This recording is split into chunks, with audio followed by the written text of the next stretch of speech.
안녕하세요. 사연의 바지다의 DJ 민영입니다.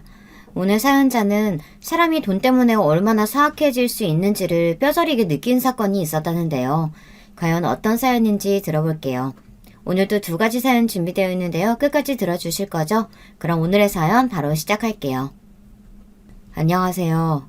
저는 70대 할머니입니다. 저는 젊어서 일찍이 남편을 잃었어요.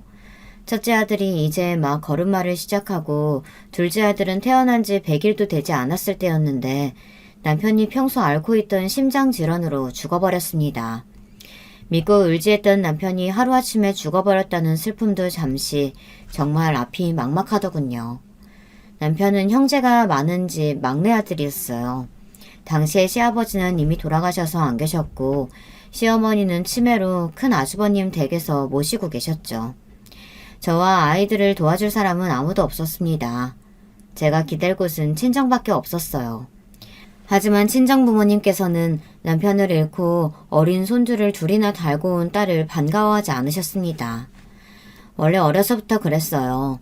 저에게 위로 오빠가 하나 있는데 장남이라고 아들만 챙기셨거든요. 그게 문제였던 거죠. 저는 빨리 친정을 벗어나고 싶다는 생각에 고민도 안 해보고 고작 3번 만난 남자와 결혼을 했어요.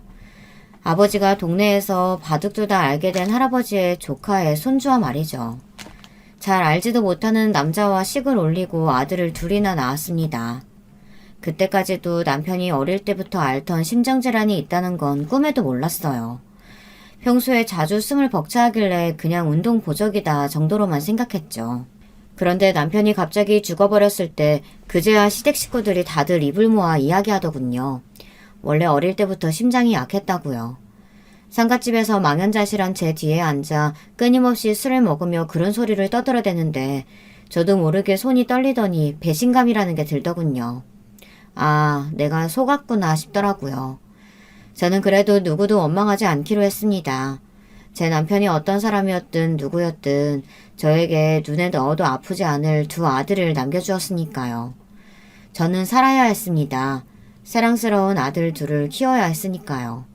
남편과 살던 집은 시어머니 명의로 되어 있는 집이라 제가 계속 살 수가 없었어요. 남편이 죽자마자 큰 아주버님께서 집을 팔아야겠다고 하셨거든요. 큰 아주버님이 시어머니를 모시고 계시니 저는 버티고 있을 수가 없었습니다. 저는 결국은 어린 아들 둘을 데리고 집을 나와야 했습니다. 갈 곳이 없었던 저는 모진 말과 구박을 받을 거라는 사실을 알면서도 친정으로 갔습니다. 친정 부모님의 마음을 이해하지 못하는 건 아니에요. 사실 친정 부모님도 저를 받아줄 형편이 안 됐거든요. 친정 부모님도 평생 농사만 지으셔서 특별히 재산은 없으셨기 때문에 저를 거둬주시긴 힘들었죠. 네 사정 모르는 거 아니다만 너도 우리 사정 알잖아. 우리가 뭐가 있니? 아버지랑 나랑 둘이 간신히 농사지어서 두 노인네 먹고 사는데 애들까지 셋을 어떻게 건사하겠어? 건사는 무슨 건사? 다 늙은 부모한테 빌붙을 생각하지 말고 네가 빨리 정신 차리고 살 길 찾아라. 부모님은 하루라도 빨리 돈을 모아 나가라고 하셨어요. 과부된 딸까지 데리고 살 생각은 없으시다고요. 그런 소리까지 들었으니 저는 눈치를 안 볼 수가 없었죠. 저는 급한 대로 돈을 벌만한 일을 찾아다녔습니다. 친정어머니께 애 둘을 맡기고 남의 집 일이며 식당 일이며 안 해본 게 없다시피 다 하면서 살았어요. 아직 말도 못하는 자식 둘이 제 얼굴만 보고 있으니 가만히 있을 수가 없었습니다. 제 목표는 빨리 돈을 모아 애들 데리고 살만한 작은 월세 보증금이라도 구하는 거였어요. 그때는 정말 하루하루가 멀쩡하게 넘어가는 날이 없었습니다. 그래도 부모님이 농사를 지을 때는 저도 밥은 얻어먹고 다닐 수 있었는데 부모님이 땅을 팔고 나서는 그마저도 쉽지 않았어요. 어느 날 갑자기 찾아온 오빠가 부모님께 괜한 소리를 해서 땅을 팔아버리셨거든요. 이제 연세도 많으신데 언제까지 농사 지으실 거예요. 가지고 있어봐야 돈도 안 되는 땅 하루라도 빨리 팔아서 편하게 사시는 게 낫죠. 그래. 나나 네 엄마나 몸도 어디 하나 멀쩡한 것도 없으니 너는 농사 짓기도 힘들어. 우리 장남이 알아서 잘 팔아봐. 땅을 팔라고 부추긴 건 오빠인데 정작 땅을 팔고 나니 오히려 제가 부모님의 생계까지 책임져야 했습니다. 아버지가 땅을 팔자마자 오빠는 기가 막히게 나타나 사업 자금이 필요하다고 아버지가 땅 판 돈을 다 가져가 버렸어요. 그 이후로 아버지든 어머니든 돈 들어갈 일만 생기면 당연하다는 듯 저에게 달라고 하셨습니다. 제 처지에 제 아들들이랑 나가 살지 구해야 할 돈이라고 줄 수 없다고 할 수도 없는 노릇이니 급한 대로 버는 족족 부모님께 드렸습니다. 저는 수중에 돈이 없으니 항상 불안했지만 그래도 혼자 보더는 부모님 곁에 있는 게 낫다는 생각이 들어 없는 살림에도 부모님을 챙겼어요. 제가 나가 일하는 동안 부모님께서 아들들을 봐주셔서 마음 편히 일할 수 있는 거니까요. 문제는 그 이후에도 오빠는 틈만 나면 아버지를 찾아와 돈 이야기를 했다는 겁니다. 친정 부모님은 장남인 오빠 말이라면 똥으로 매주를 만든다고 해도 믿으실 분들이에요. 오빠는 하다하다 부모님이 사시던 집까지 팔아먹으려고 집문서를 가지러 왔다가 저와 마주쳤어요. 저는 오빠 손에 들린 집문서와 아버지 도장을 보고 놀라서 간신히 집문서를 빼앗았습니다. 이제 팔다 더 팔아먹을 게 없으니까 부모님 사시는 집까지 팔아먹으려고 그래? 집 하나 있는 것까지 다 팔아버리면 어머니 아버지 어디서 살라는 건데 오빠가 모시기라도 할 거야? 내가 장남인데 내 사업이라도 잘 돼야 부모님 모시고 살 거 아니야. 급한 불만 끄면 되니까 이거 내놔. 오빠는 항상 그놈의 사업 핑계만 댔습니다. 말도 안 되는 소리 좀 하지 마. 사업이 그 정도로 안 되는 거면 하루빨리 그만두고 다른 일을 해야지. 언제까지 사업한답시고 집안뿌리 흔들 거야. 헐씨구.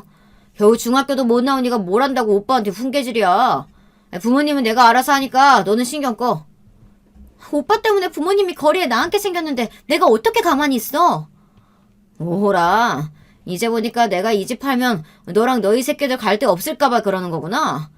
너야말로 부모님 옆에 빌붙어 살 생각하지 말고 빨리 네 살 길이나 찾아 나가.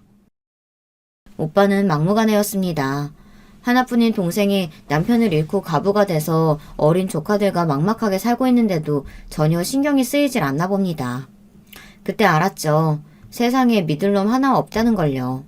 오빠는 장남이라고 부모의 사랑과 관심, 지원까지 모두 다 독차지하며 살았어요. 부모님이 그렇게 애지중지 키웠어도 오로지 자기밖에 모르더군요. 자기 하는 일에 제가 방해되니 저를 치워버리려고 했습니다. 저는 아무래도 이러고 있으면 안 될 것 같아 부모님께 제가 본 그대로 말씀드렸어요. 오빠가 부모님 모르게 집문서를 가지고 가려고 했다고요. 그런데 더 어이가 없었던 건 아버지의 태도였습니다. 장남이 힘들다는데 아버지가 못해줄 게 뭐가 있어? 집문서가 아니라 내 목숨을 내놓으라고 해도 줄 수 있지. 부모가 못나서 더 많이 못 도와줘서 미안타. 똑같은 자식인데 어떻게 저렇게 다를 수가 있을까요? 제가 가부가 돼서 애 둘을 데리고 들어왔을 땐 하루라도 빨리 돈 모아 나가라고 하시더니만 도대체 아들이 뭐길래 아들한테는 땅도 팔아주고 집문서까지 내어줄 수 있을까요? 도무지 이해할 수 없었습니다. 아버지, 제가 지금 당장 집을 팔겠다는 게 아니라 대출 조금만 받으려고 그러는 거예요. 받을 돈이 있는데 아직 받지를 못해서 그러는 거니까 돈 받는 대로 바로 갚을게요. 아이고, 우리 아들이 그동안 마음고생이 심했겠네. 걱정하지 말고 지금 당장 나랑 같이 은행 가자. 필요한 돈이 얼마든 내가 다 빌려다 줄게. 저는 기가 차서 말도 안 나왔습니다. 제가 얼마 전에 아들 돌이라 떡이라도 좀 해야겠다고 말했을 땐 들은 척도 안 하시더니만 오빠가 힘들다는 말에 아주 안쓰러워 어쩔 줄 몰라 하시더군요. 아버지는 곧장 집문서를 오빠에게 줬어요. 오빠는 부모님 집을 담보로 대출받아 홀라당 가져갔습니다. 오빠 하는 짓도 얄미워 죽겠는데 아버지는 그날 밤 저를 불러 화를 냈습니다. 집을 파는 것도 아니고 고작 몇 푼 대출받는 건데 저한테 왜 설레발을 쳤냐고 나무라셨어요. 그러면서 다시는 오빠 앞에서 언성 높이지 말라고 경고까지 하셨죠. 저는 그때 결심했습니다. 사람이 살기 힘들어지면 원래 부모 형제도 못 알아보는 건데 제가 지금까지 너무 세상을 순진하게 봤던 거죠. 저는 오로지 제 자식들만을 위해 살겠다 다짐했습니다. 결심이 서니 정신이 바짝 들더군요. 저는 며칠 뒤 아이들을 데리고 친정을 나왔습니다. 그나마 어머니는 저에게 갈 데가 어디 있냐고 연신 물으셨지만 아버지는 그마저도 궁금해하지 않으셨어요. 오히려 앓던 이가 빠지게라도 한 것처럼 홀가분해 하셨죠. 저는 수중에 몇 푼 되지도 않은 돈을 가지고 무작정 집을 나와 살만한 곳을 구했어요. 친정을 나와 셋이 살기 시작한 동네는 달동네 같은 곳이었는데 작은 구멍가게에 방이 딸린 집이었어요. 애들을 키우면서 먹고 살기엔 딱인 것 같아 다 무너져가는 구멍가게를 샀습니다. 거기서 애들은 국민학교까지 보냈어요. 국민학생인 아들 둘과 셋이 누우면 머리가 장롱에 닿고 발바닥이 벽에 닿았지만 그래도 점점 더 좋아질 거라 기대하며 열심히 살았어요. 물론 여자 혼자 애 둘을 키운다는 게 쉬운 일은 아니었습니다. 한 번은 그런 적이 있었어요. 동네가 달동네라 워낙 후미진 곳에 있어서 동네 구멍가게에도 외상을 짓는 사람들이 많았어요. 당시에 쌀을 포대로 갖다 놓고 한 바가지씩 돈을 받고 팔았는데 자꾸만 쌀만 가져가고 외상을 하는 여자가 있었습니다. 어린 아이와 노모를 모시고 산다고 하도 사정을 해서 한두 번 외상을 줬어요. 저도 혼자 애 둘을 키우니 그 사정이 이해가 돼서 배려를 해준 거였죠. 그런데 이 여자가 언제부터는 아예 작정하고 제가 없고 아들만 있을 때 일부러 와서 자꾸만 외상을 해갔습니다. 쌀뿐만 아니라 술과 담배까지 자꾸 외상으로 가져갔죠. 제가 몇 번이나 외상값을 달라고 찾아갔는데도 돈을 주지 않았어요. 저도 땅 파서 장사하는 게 아니니 더는 봐줄 수 없어 그 여자에게 앞으로 다시는 물건을 팔지 않겠다고 단호하게 말했어요. 그런데 그 여자가 대뜸 저에게 소리를 지르며 화를 내더군요. 같은 과부 처지에 너무하네. 어린애랑 노모가 쫄쫄 굶고 있다는데 야박하게 자꾸 이럴 거야? 내가 다음 날이면 돈 생기니까 그때 갚겠다잖아. 그렇게 시간만 끈 게 벌써 몇 달째예요. 나도 땅 파서 장사하는 거 아니니까 외상값부터 갚아요. 그러면 물건 팔 테니까. 저도 웬만하면 야속하게 굴고 싶지 않았어요. 하지만 저도 하루 벌어 하루 사는 처지에 남의 상황을 봐줄 수는 없었습니다. 그런데 며칠 뒤 말도 안 되는 일이 벌어졌어요. 웬 깡패 같은 덩치 큰 남자가 술에 잔뜩 취해 가게를 찾아와 행패를 부렸습니다. 네가 외상값 안 갚는다고 내 마누라한테 쌀도 안 주고 술도 안 판다며? 동네 장사하면서 외상 안 해주면 어쩌겠다는 거야? 남자는 가게 안의 물건들을 발로 뻥뻥 차더니 바닥에 있던 쌀포대를 던져버렸습니다. 바닥에 그대로 떨어진 쌀포대가 터져 사방으로 흩어졌어요. 그 순간 저는 눈이 뒤집혔습니다. 남자고 깡패고 간에 너 죽고 나 죽자였어요. 저는 남자에게 달려들어 제 2배만한 몸을 밀치며 지금 뭐하는 짓이냐고 소리를 질렀습니다. 그러자 더 화가 난 남자가 저를 세게 밀었어요. 저는 그대로 바닥에 꼬꾸라졌습니다. 에이구, 여자가 이렇게 독해 빠졌으니 남자도 잡아먹었지. 앞으로 한 번만 더 내 마누라한테 외상 안 해줬다가는 내가 이 구멍가게 불을 질러버릴 테니까 그런 줄 알아? 알고 보니 매일 우리 가게에서 외상을 해가던 여자는 과부가 아니었어요. 버젓이 남편이라는 작자가 있었습니다. 저에게 동질감을 느끼게 해서 외상을 가져가고 싶었던 건지 그게 아니면 못난 알코올 중독 남편은 죽은 거나 다름없으니 과부라고 한 건지는 모르겠지만 그 여자에게는 노모가 아닌 무식한 남편이 있었습니다. 저는 그 다음날 바로 경찰에 신고했어요. 남자가 가게에 와서 행패를 부린 그대로 경찰에게 보여주고 지금까지 그 집에서 갚지 않은 외상 장부도 보여줬죠. 알고 보니 그 알코올 중독에 걸린 남자는 폭력 전과도 있고 최근에 절도죄로 교도소에 다녀왔더군요. 경찰은 우선 파손된 물건과 외상값을 갚으라고 경고를 하고 갔어요. 하지만 비슷한 일이 또 있으면 그때는 이 정도로 끝나지 않을 거라고 남자에게 경고하더군요. 남자가 돌아가고 난 뒤 저는 혼자 바닥에 주저앉아 바닥에 떨어진 쌀을 다 주웠어요. 한 톨도 남김없이 주우려고 몇 시간 동안 바닥을 기어다녔는지 모릅니다. 애들이 없었을 때면 내가 왜 이런 취급을 받으며 여기서 이러고 있나 신세 한탄이나 하다 가게고 뭐고 포기했겠지만 저는 그럴 수 없었습니다. 버티고 살아야 했으니까요. 여자 몸으로 혼자 애 둘을 키우며 산다는 게 참 쉽지 않았습니다. 그런데 그날 저녁 남자는 다시 가게로 찾아왔어요. 평범한 사람이라면 당연히 사과하러 왔겠지만 그 남자는 아니었죠. 또다시 술에 취해서는 저에게 해코지하러 온 거였어요. 남자는 칼까지 들고 가게에 들어와 저를 위협했습니다. 그러고는 다짜고짜 제 뺨을 갈겼어요. 저는 그럴 줄 알았습니다. 원래 인간이라는 게 잘 안 변하잖아요. 멍청한 인간이 또 교도소를 갈지도 모르는데 생각 없이 찾아온 거죠. 그때였어요. 제가 미리 부탁해 대기하고 있던 경찰들이 그 남자를 잡아갔습니다. 남자는 자기가 잘못을 저지르고도 억울하다며 소리를 질러댔지만 소용없었어요. 남자가 하는 짓을 이미 경찰들이 직접 눈으로 다 확인했으니까요. 남자는 그대로 다시 교도소로 들어갔습니다. 그때 일은 다행히 잘 해결됐지만 그날 이후에도 그런 일들은 무수히도 많았어요. 과부라고 사람들에게 멸시받고 아들들은 아버지 없는 애라고 하루가 멀다 하고 놀림을 받아야 했지만 저는 아무리 힘들고 어려워도 자식들 앞에서 한 점 부끄러움 없이 살기 위해 악착같이 노력하며 아들 둘을 키워냈습니다. 그렇게 열심히 산 덕분에 저는 막내가 중학교에 들어갈 때쯤 그 지긋지긋한 동네를 벗어나 방이 3개나 되는 집도 사고 원래 하던 구멍가게에 10배는 되는 동네 마트를 인수했습니다. 그렇게 열심히 산 덕분인지 아들 둘은 자랑스럽게 자랐어요. 큰아들은 명문대를 나와 이름만 대면 다 아는 대기업에 들어갔고 둘째 아들은 외교관이 되어 세계 여기저기를 돌아다니고 있습니다. 아들들만 생각하면 저는 밥을 안 먹어도 배가 다 불렀어요. 젊어 고생은 사서도 한다는데 제가 젊어서 고생하며 산 덕에 우리 아들들이 남들 앞에 인정받으며 사는 것을 보면 마음이 벅찼습니다.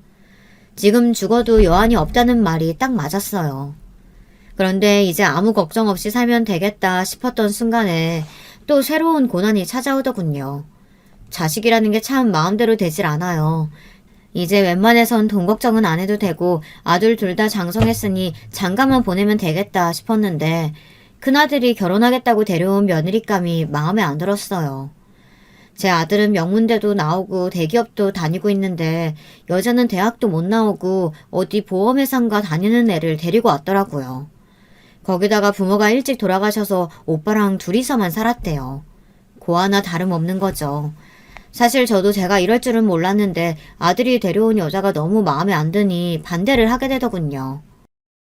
이 어미가 이 정도 나이까지 살아보니까 사람은 다 비슷비슷한 사람끼리 살아야 잘 살더라.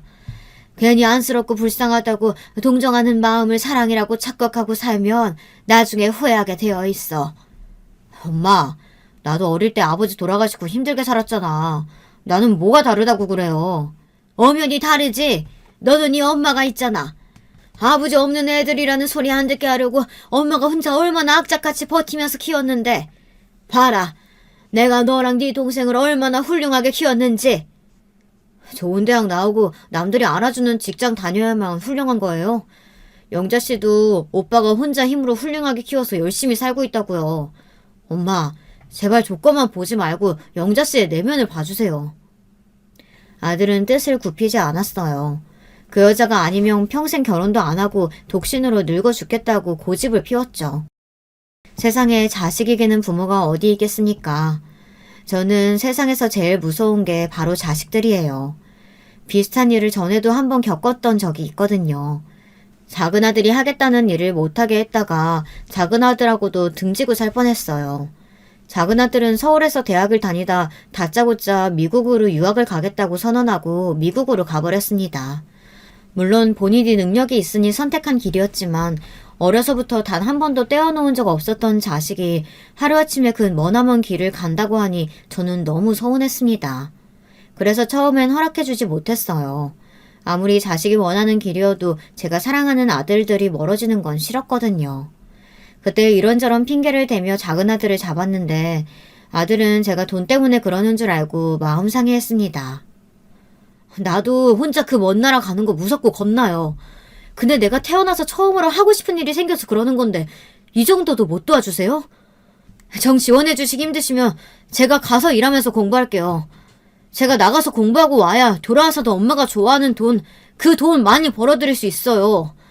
그러니까 투자라고 생각하고 등록금이랑 비행기 티켓만 좀 도와주세요. 아들은 완강했습니다. 무슨 수를 써서든 미국에 가고 싶어 했죠. 저는 돈 때문에 이러는 게 아니라고 말했는데도 아들은 믿지 않았어요. 제가 혼자 힘으로 아들 둘을 키우느라 돈돈거리고 악착같이 사는 모습만 곁에서 지켜봐서인지 아들들은 제가 무슨 돈에 미친 사람이라고 생각하고 있었거든요. 결국은 작은 아들에게 졌어요. 그때 제가 아들에게 진 덕분에 아들은 훨훨 날아 미국으로 가버리더니 외교관이 되어 돌아왔습니다. 사실 돌아온 건 아니에요. 외교관이 되고 나서는 한국에 있는 시간이 거의 없어서 1년에 딱 2번 있는 명절에도 얼굴 보기가 힘들거든요. 거기다가 둘째는 미국에 있을 때 만난 여자와 결혼을 했어요. 겉모습은 한국인인데 속은 미국인이라 외국인이나 다름없었죠. 한국어도 서툴고요. 그러다 보니 며느리라고 해도 남보다 어려웠어요. 한국에 와봐야 손님같이 행동하니 제가 자식이라고 기대할 수 있는 게 전혀 없었죠. 그래서 더 큰아들 결혼에 신중했던 거예요. 저도 어쩔 수 없는 옛날 사람이라 큰아들이 장남이기도 하고 작은아들은 저렇게 외국 생활만 하느라 어머니를 챙길 생각을 안 하니 집안에 맏며느리라도 좀 제대로 된 애가 들어왔으면 했죠. 더군다나 결혼 이야기가 나오기 전까지 큰아들은 단 한 번도 제 속을 썩인 적이 없는 착한 아들이었어요. 사춘기 때도 작은 투정 한 번 부린 적이 없었고요. 그런 아들이 저에게 반기까지 들며 그 여자가 그렇게 좋다고 하니 저로서는 반대할 명분이 없었습니다. 더 반대했다가는 결혼도 안 하고 저도 안 보고 살 작정이라고 하는데 어떻게 반대를 하겠어요. 저는 20대에 과부가 돼서 제 인생을 바쳐 키운 아들들을 모두 환갑이 되기 전에 장가도 보내고 독립을 시켰습니다. 아들들의 인상이 전부 제 마음에 드는 건 아니었지만 그래도 부족한 거 없이 다 이뤄냈다고 생각했어요. 그 점에 있어서는 나름 자부심도 있었고요. 그런데 육아라는 게 장가 보냈다고 다 끝나는 게 아니더군요. 새 식구가 생기니 더 신경 쓸 일도 많고 문제도 많았어요. 맏며느리라 저도 모르게 기대를 좀 했는데 기대를 하면 할수록 실망할 일이 생기더군요. 당연한 일이었죠. 제 자식도 제 말을 안 듣고 마음대로 안 되는데 남의 자식이 마음대로 되겠어요. 한 번은 이런 일이 있었습니다. 큰아들이 결혼한 지 얼마 되지 않아 바로 아들 생일이었습니다. 저는 평생 일을 하며 애 둘을 혼자 키워냈지만 아들들 생일만큼은 빠지지 않고 챙겼습니다. 사실 생일이란 게 별거 없잖아요. 미역국이랑 반찬 몇 가지 해서 먹이고 케이크 사다가 초에 불 붙여서 끄면 그만이잖아요. 참 별거 아니라도 그게 사람 사는 도리이고 낙이니 잊지 않고 챙기려고 노력하며 살았죠. 저는 결혼하고 나서 첫 생일이니 당연히 며느리가 알아서 준비할 줄 알았습니다. 그런데 아들 생일이 며칠 남지 않았는데도 큰며느리는 전화 한 통이 없더라고요. 제가 큰 기대를 하는 건진 몰라도 명색이 결혼하고 첫 생일인데 주말에 가족끼리 만나 식사라도 하지 않을까 기대했습니다. 그런데 정작 아들 생일 전날까지 며느리고 아들이고 연락이 아예 없길래 그냥 둘이 알아서 시간을 보내려나 보다 하고 말았죠. 신혼인데 둘이 보내고 싶은가 보다 싶어서요. 그런데 생일 당일날 아침 아들에게 축하 전화를 했더니 아들이 미역국도 못 먹고 출근을 했답니다. 저는 미역국은 아니라도 그래도 뭐라도 먹고 출근했겠지 했는데 아예 빈속이래요. 원래 자기들은 둘 다 아침을 먹지 않는답니다. 아무리 평소에는 아침을 안 먹어도 생일날인데 빵이라도 하나 입에 물고 나와야지. 어떻게 하루 종일 나가서 일하는 사람들이 빈속으로 출근을 해? 엄마는 새벽에 일어나 가게 나가기도 전에 너희들 먹을 밥상 다 차려놓고 나갔어. 전화하기 전까지는 분명 괜히 잔소리하지 말아야지. 이러면 며느리고 자식이고 싫어한다는 걸 알면서도 제 자식이 기하니 마음이 좋지 않아 저절로 말이 튀어나왔어요. 이럴 줄 알았으면 저라도 전날 미역국이라도 끓여다 줬을 텐데 마음이 불편하더라고요. 엄마, 안사람도 나랑 똑같이 출근하고 퇴근하는데 아침 차릴 시간이 어딨어요. 우리 부부는 이렇게 사는 게 편해서 그런 거니까 괜한 신경 쓰지 마세요. 미역국은 평소에도 매일 먹는데 생일이라고 꼭 챙겨 먹을 거 뭐 있어요. 그냥 저녁에 와이프랑 만나서 함께 사 먹고 들어갈 거니까 걱정하지 마세요. 더 서운한 건 아들 녀석의 말이었습니다. 나랑 살 때는 생일이면 불고기를 해달라, 갈비찜을 해달라 난리더니 자기 아내한테는 아침밥을 안 차려줘도 상관없고 저녁엔 나가서 맛있는 거 사 먹겠다네요. 당연한 말인데 제 귀에는 왜 얄밉게 들리는지 모르겠어요. 나도 아침잠 더 자는 게 좋고 밖에 나가 외식하는 게 더 편하고 좋은 사람이에요. 저랑 살 때는 일절 제가 아침에 바쁜지 어떤지 관심도 없고 뭘 좋아하는지 알지도 못하던 아들이 자기 아내만 신경 쓰고 걱정하는 게 꼴보기 싫었습니다. 저도 어쩔 수 없는 시어머니인가 봐요. 옛날에 시어머니가 저에게 잔소리 몇 마디 하면 그게 그렇게 싫었는데 저도 아들들이 하는 짓을 보면 며느리들이 부러우면서도 셈이 나더라고요.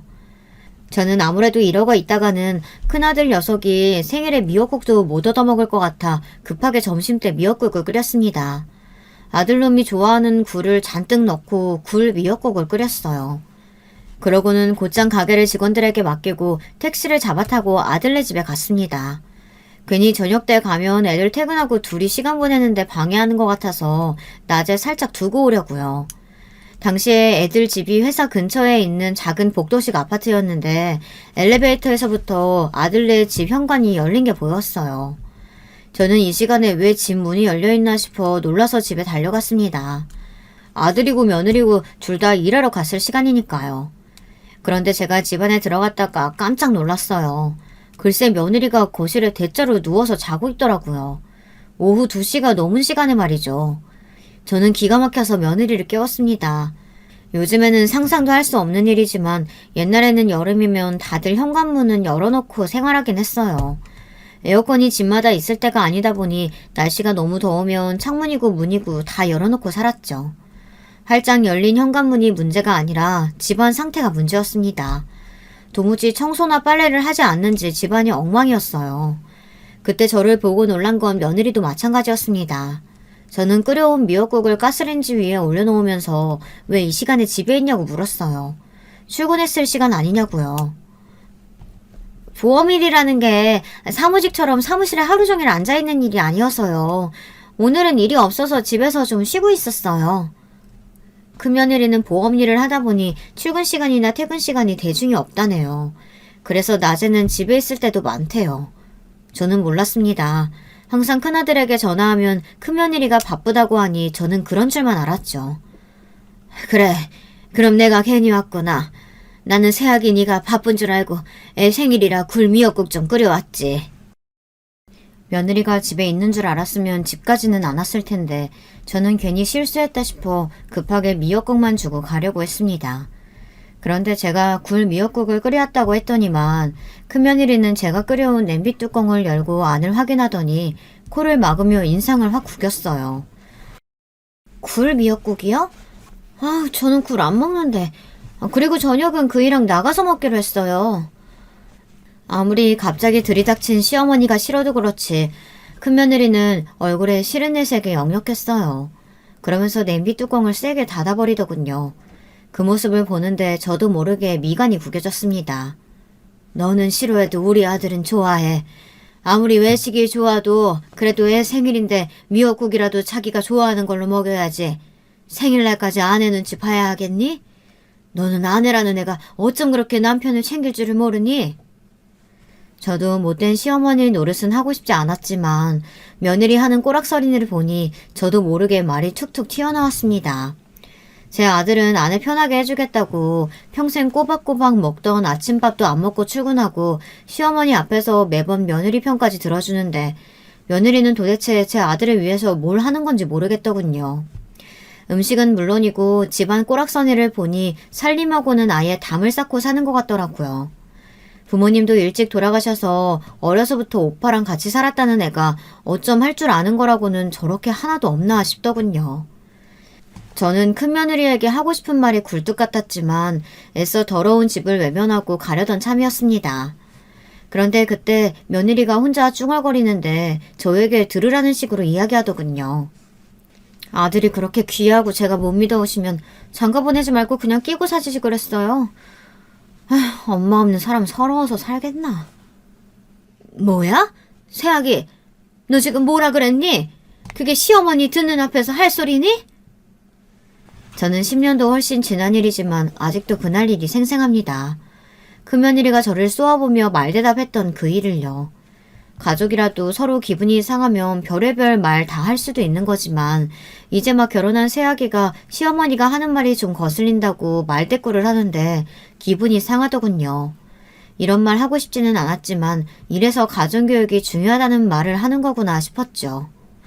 부모도 없이 부모랑 둘이 살면서 뭐든 가르쳐주는 사람이라고는 없었을 테니 자기 멋대로 구는 것 같더군요. 제가 그렇게 화를 내는데도 며느리는 아랑곳하지 않았어요. 뭘 어쩌라는 거냐라는 눈빛으로 저를 보고 있었죠. 그러더니 한마디 하는 말이 어이가 없었습니다. 저 이제 씻고 나가봐야 하는데 언제까지 여기 계실 거예요? 큰며느리의 뻔뻔함에 말문이 턱하고 막혀버리더군요. 저는 순간 기가 차서 헛웃음이 다 튀어나왔습니다. 저는 그대로 혀를 차며 아들 집을 나와버렸어요. 저런 애랑은 잠시도 말을 섞고 싶지 않아서요. 그 길로 택시를 잡아탄 저는 어쩌다 저런 애가 우리 며느리가 됐을까 신세 한탄만 하며 돌아왔습니다. 결혼 전에는 저도 며느리가 단지 조건이 마음에 안 들어 결혼을 반대했어요. 하지만 아들이 끝까지 버틴 덕분에 결혼을 허락했죠. 그 이후에도 저는 큰며느리를 예쁘게 보려고 노력했어요. 잘해주려고도 했습니다. 그래서 집이든 혼수든 큰며느리가 하고 싶다는 대로 다 해줬어요. 그런데 큰며느리는 결혼식 직전까지도 저에게 살갑게 굴지는 않았어요. 저는 제가 100번 양보해서 그게 다 제가 결혼을 반대해서 저에게 앙금이 남아 그러는 거라고 생각했어요. 시간이 지나면 자연스레 가족이 될 줄 알았죠. 그런데 큰며느리는 제가 생각했던 것보다 훨씬 더 별로였어요. 제 마음에 안 드는 정도가 아니라 애가 기본이 하나도 안 됐더군요. 하지만 이제 와서 뭘 어쩌겠어요. 제가 무슨 말을 해도 아들은 저런 상식 없는 애가 좋다는데요. 그날도 제가 가게로 돌아오니 바로 아들에게 쪼르르 연락이 왔어요. 왜 연락도 없이 집에 와서 며느리에게 잔소리를 하고 갔냐고 따지더군요. 어머니가 도대체 뭐라고 하셨길래 그 사람이 울면서 전화 왔어요. 자기가 생일인데 미역국도 못 챙겼다고 미안하다고요. 제가 어머니께 분명히 괜찮다고 했는데도 꼭 그렇게 티를 냈어야 했어요? 그 독한 게 네 앞에서는 울었다고? 아이씨구, 아주 백녀시가 따로 없구나. 내 앞에서는 그렇게 찬바람 쌩쌩 불더니만 남편 앞에서는 여우짓 하는 게 걔 아주 무서운 애다. 그랬습니다. 제 앞에서는 표정 하나 안 변하고 독하게 굴던 게 아들한테 전화해서는 미안하다고 울었다고 하는데 정말 기가 막히더군요. 어머니, 제발 그만 좀 하세요. 어머니 마음에 안 든다고 자꾸 이러시면 어떡해요. 제가 이혼이라도 당해야 속이 시원하시겠어요? 아들들이 잘 살길 바라시면 어머니가 아들이고 며느리한테 신경 끄고 사셔야죠. 아들의 모진 소리를 듣는데 제 머리가 띵했습니다. 그때야 알겠더군요. 이제 더는 제 아들이 아니라 며느리의 남편이 되었다는 사실을요. 저는 모든 게 다 마음에 안 들고 서운했지만 단념하기로 했습니다. 아들 말대로 해주기로 했어요. 제가 며느리가 아무리 싫어도 저랑 사는 게 아니고 아들이랑 둘이 사는 거니 자기들끼리 행복하게 살면 그만이다 마음을 접기로 했어요. 아들 말대로 괜히 저 때문에 사이가 틀어져서 헤어지기라도 하면 평생 그 원망을 듣고 살아야 하니까요. 저는 그때부터 일절 아들들에게 신경을 쓰지 않았습니다. 저는 자식들에게 부모로서 할 도리만 하며 저대로 살았어요. 열심히 가게 일도 하고 쉬는 날이면 혼자 운동도 다녔어요. 동네 친구들이랑 놀러 다니면서 자유롭게 살았습니다. 그 사이에 아들들은 자식들도 낳고 더 바쁘게 사는 것 같았죠. 자식 키우며 사는 모습이 안쓰러워 도와주고 싶다가도 며느리만 떠올리면 아차 싶어서 신경 쓰지 않았습니다. 제가 또 나서서 한 소리 해도 어쩌니 저쩌니 난리를 칠 테니까요.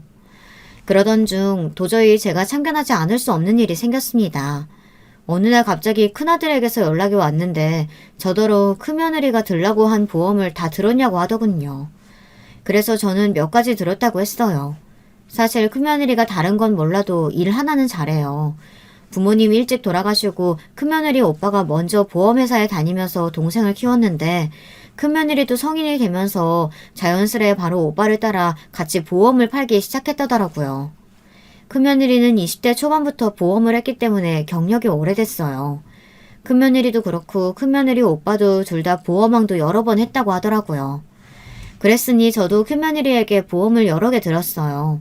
큰며느리가 꼭 필요한 거라고 하길래 알아서 들어달라고 했죠.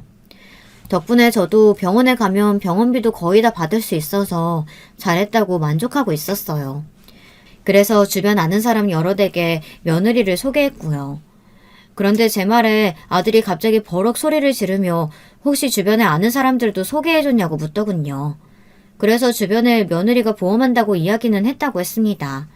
그래서 주변에 물어보면 며느리 연락처를 알려줬다고요. 그러자 아들이 깊은 한숨을 몰아쉬었어요. 그러더니 한다는 소리가 걱정되더군요. 지금까지 들은 건 할 수 없는데 앞으로는 괜히 주변 사람 소개하지 마세요. 그 일로 제가 좀 회사에서 곤란해져서 그러는 거니까 앞으로는 준호 엄마가 사람 소개해달라고 해도 소개해주지 마세요. 저는 걱정되어서 무슨 일이냐고 왜 그러는지 꼬치꼬치 물었어요. 제가 제 아들을 아는데 예산일이 아니면 이렇게 심각하게 얘기할 애가 아니거든요. 계속 입을 다물고 있던 아들이 제 걱정에 끝내 입을 열었는데 아들 하는 말이 기가 막혔습니다. 글쎄 큰며느리가 자기 오빠랑 작당하고 이래저래 보험 사기 비슷하게 하다가 걸렸나 봐요. 큰아들 말이 심각한 건 아니라는데 제가 보기엔 절대 작은 일이 아니었습니다. 큰며느리가 큰아들 주변에 아는 직장 동료들까지 소개를 받아 싹 다 보험 설계를 했대요. 그래서 그 해에 큰며느리가 또 보험왕이 됐답니다. 그런데 거기서 끝이 아니었어요. 며느리 본인이 계약한 회원들 정보를 자기 오빠한테 멋대로 넘겨 그 명예를 가지고 다른 보험까지 들게 유도했나 봐요. 물론 그런 식으로 영업할 수는 있지만 그런 과정에서 사람들에게 돈까지 주며 계약을 받은 겁니다. 그렇게 다른 보험을 들게 하고 만약 그 사람이 다른 사람을 소개하면 또 돈을 주는 방식으로 멋대로 해왔던 거죠. 그게 소문이 나서 큰며느리와 큰며느리 오빠 보험회사에서 감사를 받았나 봐요. 그뿐이 아니라 문제는 그게 큰아들 직장에 소문이 나서 아들이 직장에서 곤란했나 보더라고요. 사람들이 꼭 다단계 갔다고 뒤에서 수군거린답니다. 거기다가 손주 친구 엄마들까지 끌어들여서 동네에서도 얼굴 들고 다니기가 민망하대요. 제가 이럴 줄 알았어요. 그 요망한 것이 한 번은 사고칠 줄 알았습니다. 저는 평소처럼 참고 넘어가려고 했는데 아무래도 큰아들의 깊은 한숨소리가 마음에 걸려 며느리를 찾아갔습니다. 신혼때 이후 아들 집이라고는 생전 찾아가지 않았었는데 아무래도 이번 일은 그냥 넘어갈 수가 없어 집으로 갔어요. 그런데 오랜만에 찾은 집은 여전히 엉망이었습니다. 애가 둘이나 있는데도 여전히 청소를 안 하는지 집안꼴이 말이 아니더군요. 거기다가 큰며느리의 오빠도 버젓이 집에 와 있었어요. 원래 자기 집 마냥 자주 온다는 이야기는 아들에게 들은 적이 있었는데 막상 제 눈으로 보니 기분이 좋지는 않더군요. 사실 그런 사사로운 것까지 신경 쓰이지도 않았어요. 단지 제 아들과 손주들이 걱정될 뿐이었습니다. 저는 며느리에게 회사에서 감사 들어간 건 어떻게 됐냐고 물었어요. 일하는데 별 문제는 없는 거냐고요. 그러자 큰며느리는 아무렇지 않다는 듯 원래 보험회사라는 게 감사하는 게 흔한 일이랍니다. 별로 심각한 일이 아니라네요.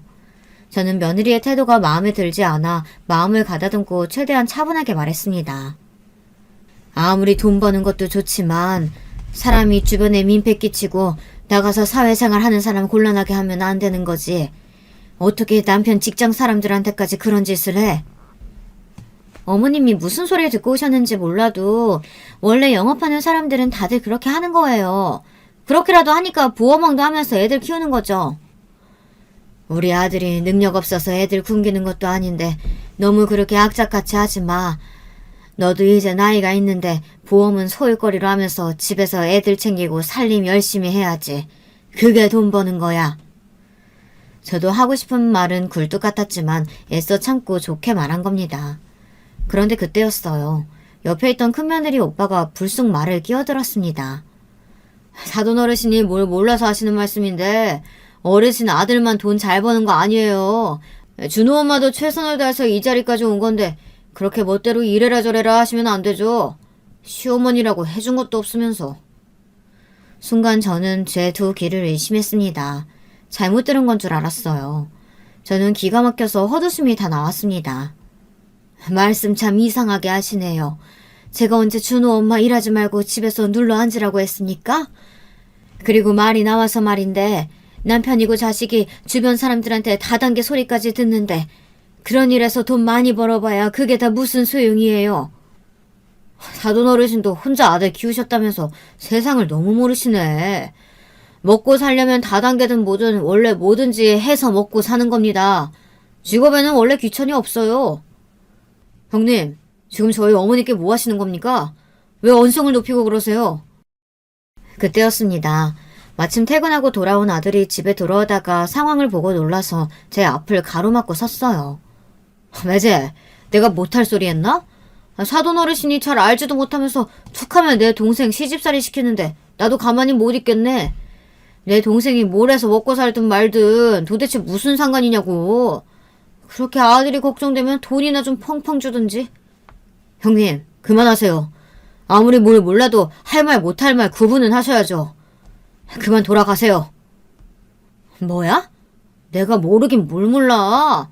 자네야말로 명문대 좀 나왔다고 매일 뻐기는데 그래봐야 월급쟁이 주제에 어디서 잘난 척이야? 아이고, 이게 도대체 무슨 일이라니.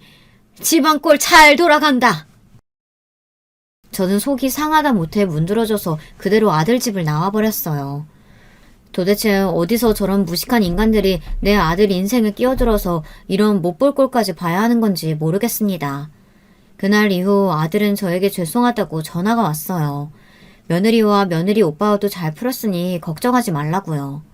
아들이 걱정하지 말라고는 했지만 저는 그런 아들이 더 걱정됐습니다. 예전에는 그래도 며느리랑 둘이 잘 사는 것 같아 보였는데 요즘은 아들 얼굴이 영 좋지 않았거든요.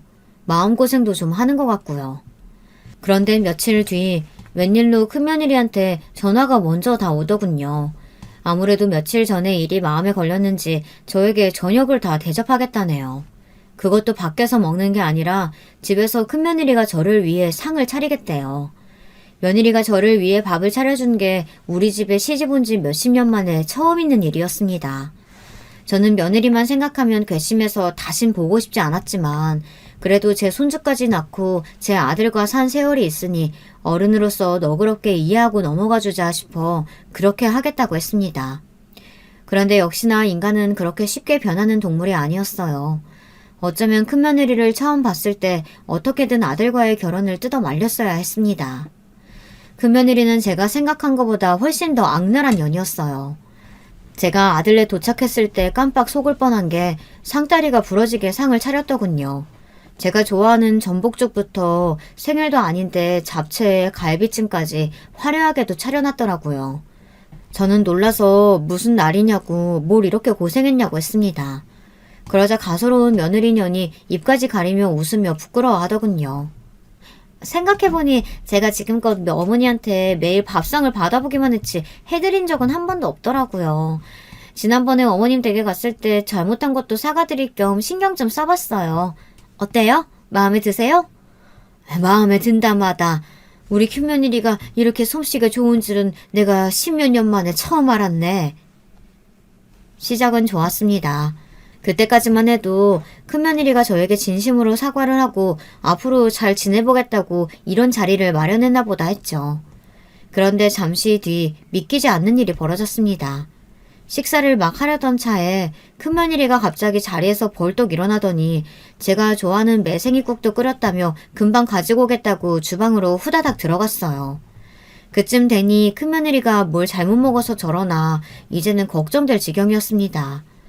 저는 고생스럽게 무슨 국까지 가지고 오냐고 됐다고 하려고 며느리를 따라 나섰습니다.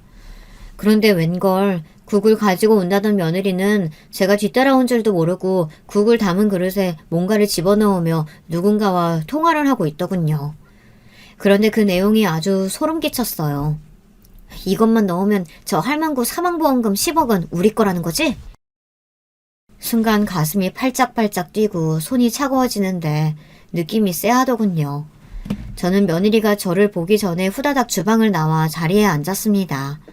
그때 큰며느리는 마치 아무 일도 없다는 듯 국 2개를 들고 나와 제 앞에 연기가 모락모락 나는 국그릇을 내려놓더군요. 그러면서 맛있게 드세요 라고 말하는데 온몸에 소름이 쫙 돋았습니다. 저는 아무래도 이상해서 이대로 가만히 있을 수는 없었어요. 저는 순간 머리를 굴렸어요. 그러고는 콜록콜록 사례에 들린 척 기침을 하며 큰며느리에게 물 한 잔만 떠다 달라고 부탁을 했습니다. 그러자 큰며느리가 역시나 자리에서 벌떡 일어나 조금만 기다리라고 하더군요. 큰며느리가 자리에서 일어나자마자 저는 곧장 제자리에 있던 국을 며느리의 국과 바꿨습니다. 며느리의 통화 내용을 들은 이상 분명 국 안에 뭔가 들어있을 것 같아서요. 그런데 잠시 뒤 말도 안 되는 일이 벌어졌습니다.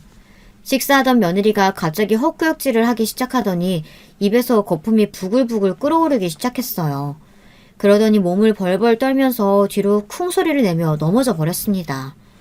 큰며느리는 그대로 기절했어요. 저는 너무 놀라 큰며느리의 상태를 확인하곤 곧장 119를 불렀습니다. 다행히 금방 도착한 구급차가 며느리를 응급실로 데리고 갔습니다. 저는 큰며느리와 응급실에 가며 아들에게 연락했어요. 그리고 그날 밤 있었던 일을 설명했습니다. 응급실에 도착한 저와 아들은 제발 아니기를 바라던 이야기를 듣고야 말았습니다. 며느리가 먹은 국에서 맹독성 농약이 나왔답니다. 며느리는 곧장 위세척을 받았어요. 아마 조금만 늦었으면 며느리는 사망했을 거랍니다. 의사 말을 듣자마자 저는 그대로 바닥에 주저앉고 말았습니다. 그런데 그때 아들은 곧장 며느리의 핸드폰부터 확인했어요. 제가 주방에서 며느리가 누군가와 통화하는 내용을 들었으니 가장 최근에 통화한 사람이 며느리와 공모해 저를 죽이려고 한 일이라는 거죠. 그런데 번호를 확인한 아들은 저만큼이나 침통한 표정으로 머리를 움켜쥐었습니다. 내가 이럴 줄 알았어. 이럴 줄 알았다고.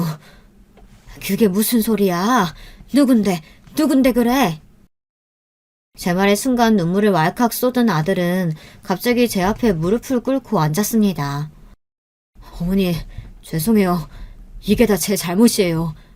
어머니가 결혼하지 말라고 했을 때 결혼하지 말았어야 했는데 저런 악마 같은 여자랑 결혼해서 제가 어머니까지 잃을 뻔했어요. 저는 아들부터 진정시켰습니다. 아무래도 이 사달의 원흉인 큰며느리 년이 농약을 먹여 나를 죽이려고 한 일만이 만행의 끝은 아닌 것 같았습니다. 그런데 애써 눈물을 삼킨 아들이 경찰에 신고부터 하더군요. 그로부터 얼마 뒤 경찰이 응급실로 찾아왔어요. 아들이 경찰에게 증언하는데 저는 경악을 금치 못했습니다. 알고 보니 큰며느리 년은 사기꾼도 이런 사기꾼이 없더라고요. 큰며느리 년이 저를 죽이겠다고 함께 공모한 게 바로 그년의 오빠였습니다. 그런데 아들 말이 오빠라고 우리에게 소개했던 남자가 친오빠가 아니랍니다. 저번에 일 있고 나서 아무래도 이상해서 내가 좀 알아봤는데 알고 보니까 내가 알고 있던 형님이 준호 엄마 친오빠가 아니더라고. 부모님이 일찍 돌아가셨다는 것도 거짓말이고 원래는 고아원에서 자랐대.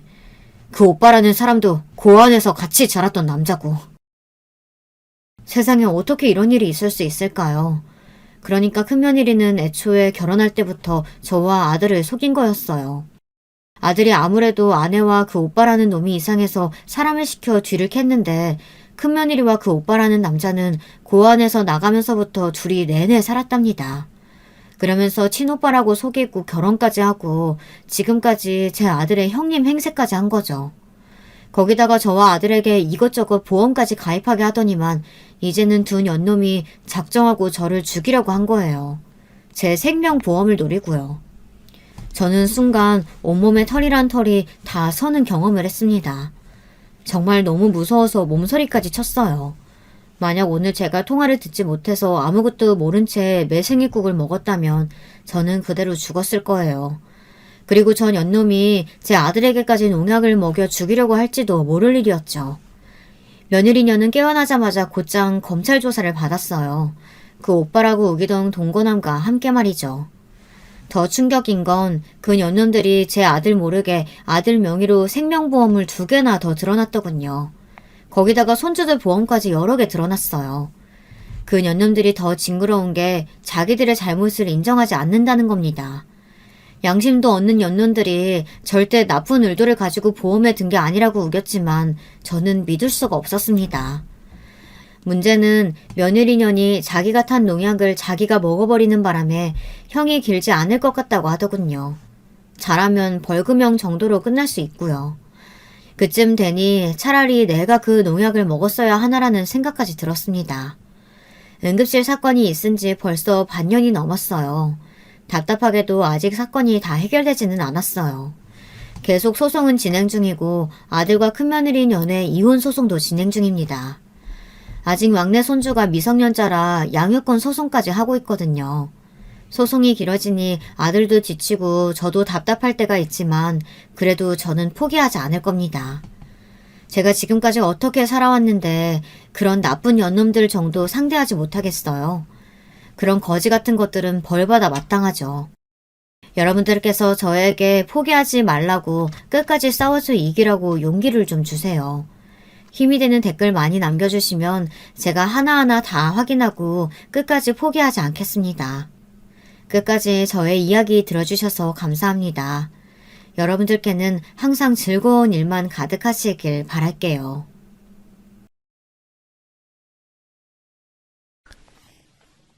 여러분, 두 번째 사연 시작하기 전에 좋아요, 구독 꼭 눌러주실 거죠? 그럼 두 번째 사연 바로 시작합니다. 기혼자분들의 대다수는 연애 결혼을 하셨겠죠? 본인의 배우자가 결혼하고 나서는 연애할 때랑 너무나도 달라지신 경우를 겪으신 적 있는지요? 자기 남편이 결혼 전에 연애만 하던 시절에는 설마 그럴 줄 몰랐다고, 결혼하고 나서부터는 사람이 바뀐 것 같다며 하소연하는 기혼 여자들의 이야기. 제가 직접 듣기도 했고 인터넷에서 보기도 많이 봤는데요. 애석하게도 저 역시도 이런 경우에 속하더군요. 제 남편이란 사람이요. 저랑 연애하면서 만날 땐 그런 사람일 거라고는 생각 못했어요. 저는 진짜 솔직히 말해서 남편이랑 사귀게 될 줄 꿈에도 몰랐었답니다. 이상형이랄 것도 대단히 정해져 있진 않았으나 제가 선호하던 타입과도 거리가 먼 사람이었고요. 저하고는 결 자체가 달랐죠.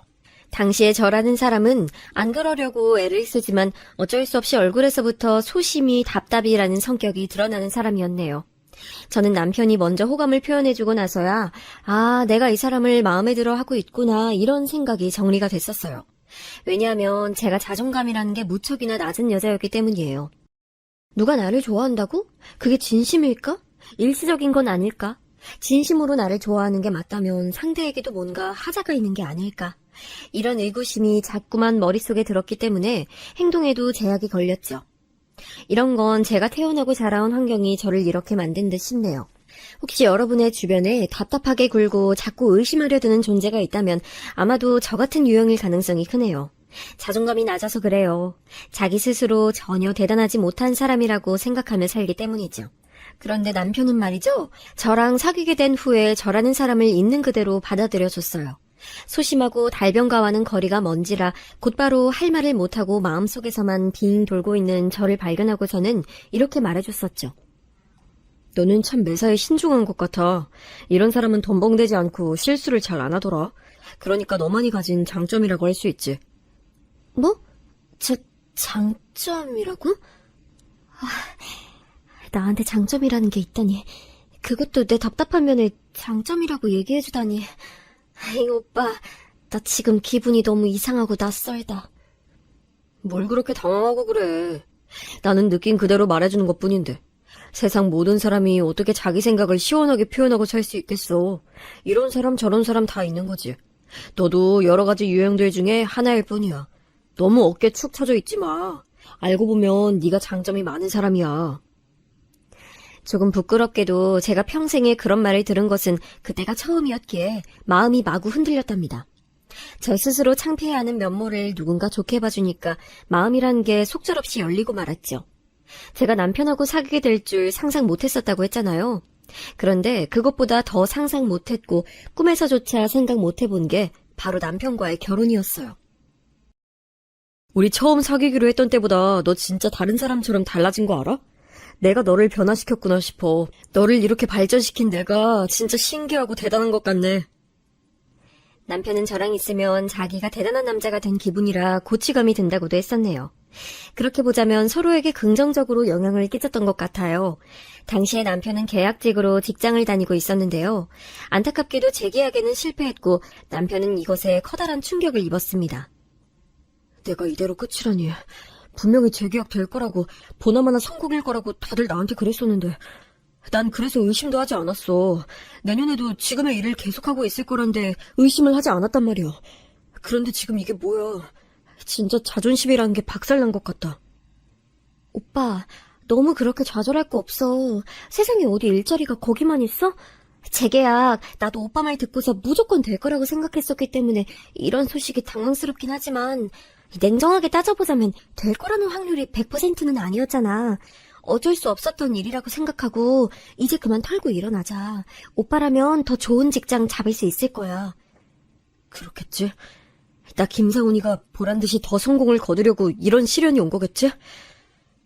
진짜 너무 날벼락 같은 일을 당했는데 너라도 나 위로해줘서 고마워.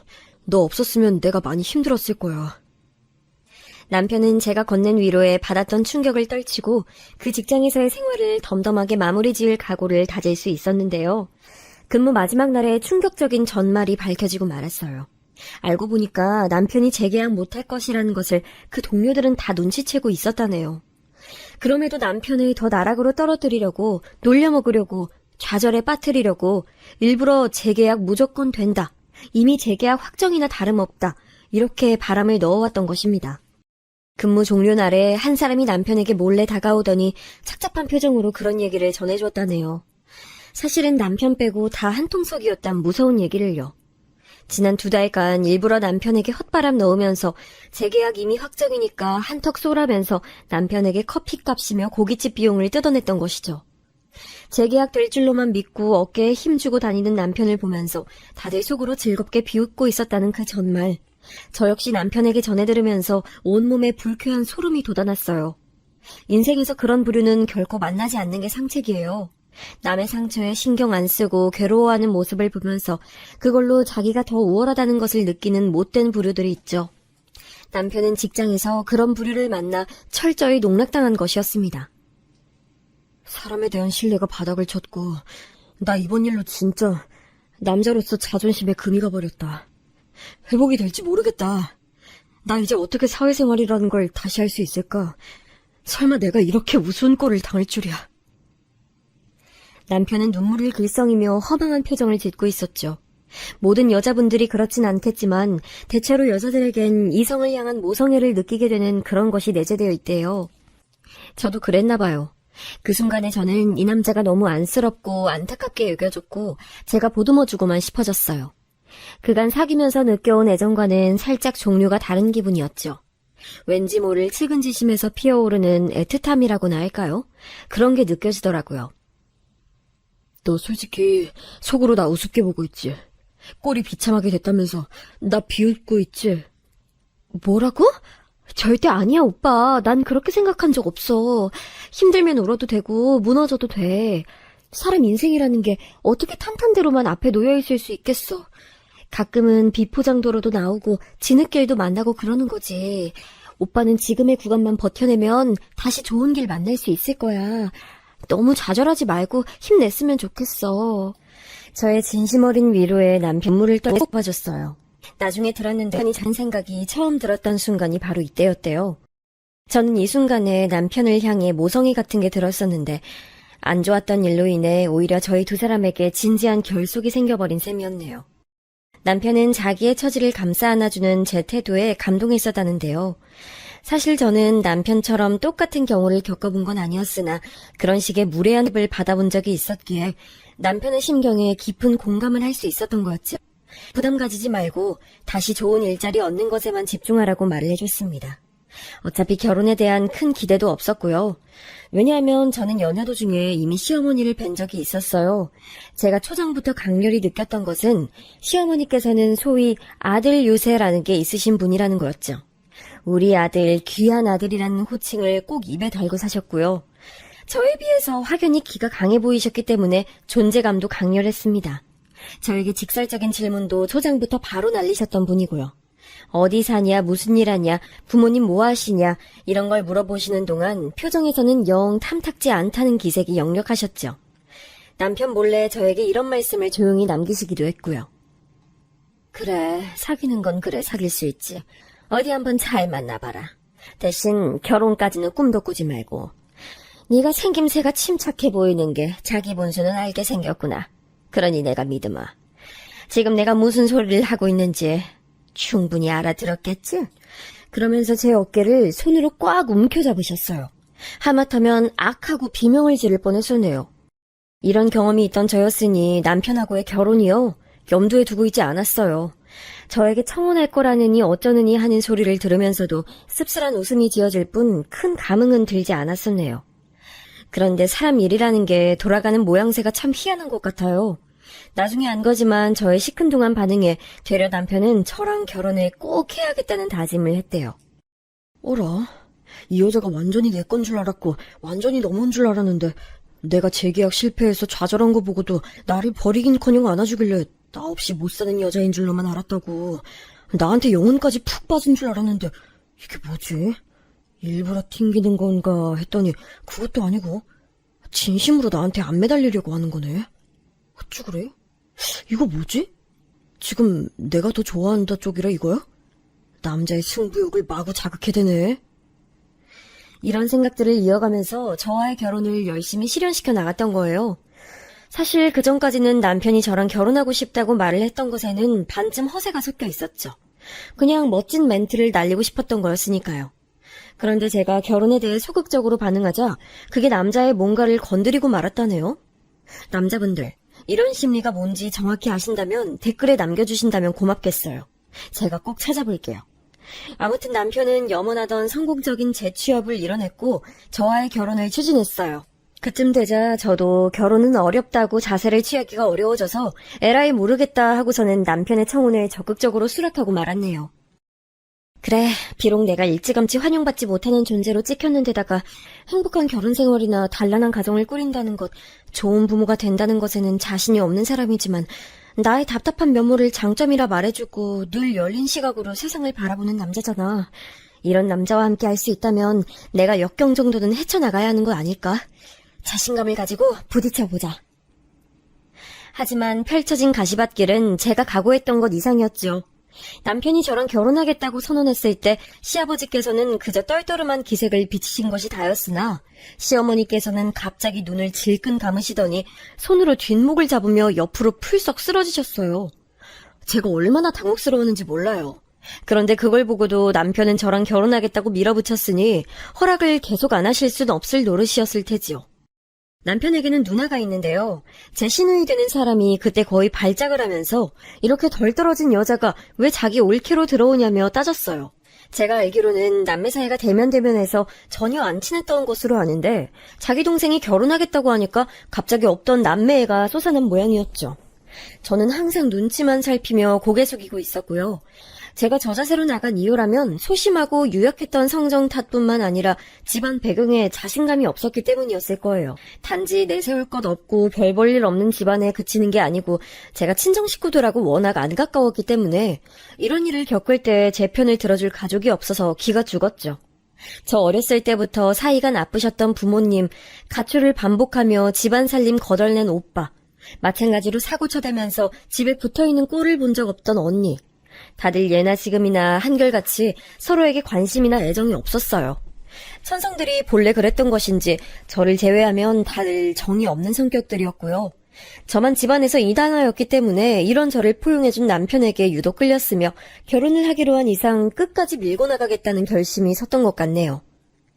결국에는 내가 이런 배우다 말고 잘하다 만 것 같은 반푼이를 내 며느리로 들이고 말았구나. 아유, 내 팔자야. 제가 어머님 보시기에 많이 부족한 거 알고 있습니다. 하지만 앞으로 부족한 부분들을 열심히 채워나갈 테니까 기회를 주세요. 정말로 결혼 생활 잘해 보일게요. 네가 열심히 뭘 어떻게 잘할 건데? 어따 대고 어머님이라고 벌써부터 그러는 거야. 아우, 요 맹랑한 것 봐라. 내가 네 엄마니? 그렇다고 제가 여사님이라고 부를 순 없잖아요, 어머님. 제 엄마를 성의껏 모신다는 생각으로 성실한 며느리가 될게요. 세상에, 내가 진짜 할 말이 없구나. 아주 대단한 의미로 나를 할 말을 잃게 만들었어. 아들 번듯하게 잘 키워놨더니 어디서 이딴 게 들러붙어서는 다 망쳐놓는 것인지. 아유, 앞으로를 생각하면 머리가 아프네. 좌불안석인 결혼 과정이었지만 전 그럼에도 좋았어요. 이제 인생의 2막이 열린다는 실감이 들었고 이상적인 가정을 꾸리겠다는 기대감이 들었으며 시댁 식구들이 제 가족이 됐다는 생각으로 벅찼거든요. 하지만 시어머니께서는 저처럼 생각을 전혀 안 하신 모양이었죠. 초장부터 저를 엄청 갈궈대셨어요. 앞으로 고생 제대로 시켜줄 테니까 각오하라면서 일을 빡빡 하시는 모습에 제가 등줄기에 소름이 돋았던 적도 있었네요. 제가 집안일을 하나부터 열까지 다 잘하고 있는지 늘 감시하시고 확인하려고 드셨으며 남편에게 밥상을 어떻게 차려내고 있는지도 죄다 점검하셨어요. 참고로 저희 신혼집이랑 시댁이 가까웠고요.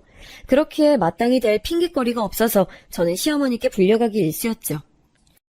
어느 날 저에게 볶음 요리를 알려주시겠다고 해서 시댁에 갔던 때는 앞머리가 치렁치렁한데 아직도 안 자르고 뭐 했냐고 시어머니께서 윽박을 지르셨고 제가 다음에 자르고 오겠다고 했더니 보기만 해도 답답하시다며 부엌가위로 제 앞머리카락을 싹둑 잘라버리셨어요. 저는 삽시간에 앞머리가 이마의 맨 윗부분만 가리는 바보 같은 모양새가 돼서 놀란 마음에 눈물을 보였었죠. 그랬더니 나약하게 눈물이나 질질 짠다면서 저를 또 구박하셨고요. 당한 수모라면 단순 열거만 해도 내용이 엄청 길어질 거예요. 그 정도로 제가 고되게 당했고 참다 못해서 남편한테 이런 거 말하면서 제발 조치를 취해달라고 했더니 하루 종일 회사에서 일하고 온 사람에게 왜 그런 피곤한 소리를 하냐며 시어머니의 말씀을 며느리가 따르고 사는 건 당연한 거니까 저보고 참으라 그랬어요. 너무 힘이 빠지더라고요. 그런데 얼마 후 제가 임신 사실을 알게 됐죠. 병원에 가봤다가 깜짝 놀랐어요. 저는 끽해야 8주나 됐을까 그렇게 생각했었는데 14주라고 하는 거예요. 배가 겉으로 크게 안 나오는 산모들이 있는데 제가 그런 경우라고 했죠. 임신한 생명은 아들이었고 이때 처음 칭찬을 들었어요. 첫 방에 딸 안 가지고 아들 가진 건 잘했네. 최소한 눈치는 있나 보구나. 시어머니께서 그런 말씀을 하시는데 그게 뭐라고 저는 또 그 앞에서 고개를 열심히 끄덕여 보였는지 모를 일이에요. 임신 후기로 갈수록 제가 몸이 너무 안 좋아지는 바람에 어쩌다 보니 시집살이에서는 해방되어 살 수 있었고요. 출산 후에도 한번 몸이 크게 아파서 조용히 살았다가 아이가 2돌 지나면서부터는 다시 고생 시작이었네요. 아이 돌보는 것만으로도 벅찬데 제가 온갖 집안일도 독박이었고 시댁에 가서 수발 들고 사람 미치게 하는 시집살이 겪고 정신이며 육신이 남아나질 않았어요. 그래도 저 이게 평화를 지키는 길이라고 믿으며 참았습니다. 아이가 걷고 뛰고 말문 트이고 나서부터는 그래도 제 숨통 역시 트였으니 상황이 좀 나아졌고요. 생각도 못했던 부분은 저희 아들이 자기 할머니를 싫어한다는 것이었어요. 저 아기 적에는 안 그랬었는데 이제 머리가 크고 활동량도 늘어나면서부터는 희한하리만치 자기 할머니를 경계하더라고요. 저는 영문을 모르겠으니까 눈치만 보이고 아무리 예쁜 손자라도 자꾸만 그렇게 나오니까 시어머니께서도 슬슬 심기가 불편해지신 모양이었죠.